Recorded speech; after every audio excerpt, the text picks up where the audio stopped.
नमस्कार. मी आज महाराणी ताराबाई भोसले यांच्याबद्दल माहिती सांगणार आहे. त्या अतिशय शूर, धैर्यशील, पराक्रमी आणि धाडसी अशा किती उपमा कमी पडतील अशा महाराणी ताराबाई भोसले यांचा जन्म 1675 साली झाला. त्या सरसेनापती हंबीरराव मोहिते यांच्या कन्या होत्या आणि श्री छत्रपती राजाराम महाराजांच्या पत्नी.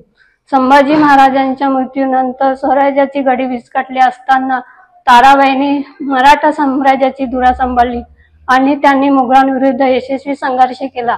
राजाराम महाराजांच्या मृत्यूनंतर मराठा स्वराज्याचे नेतृत्व स्वीकारले. तर ताराबाईंच्या या कारकिर्दीच्या काळात त्यांना अनेक युद्धांनाही सामोरे जावे लागले, पण एक स्त्री असूनही त्या डगमगल्या नाही.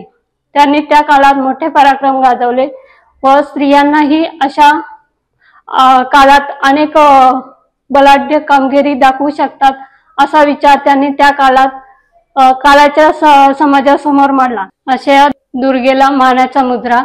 नवरात्रीच्या हार्दिक शुभेच्छा.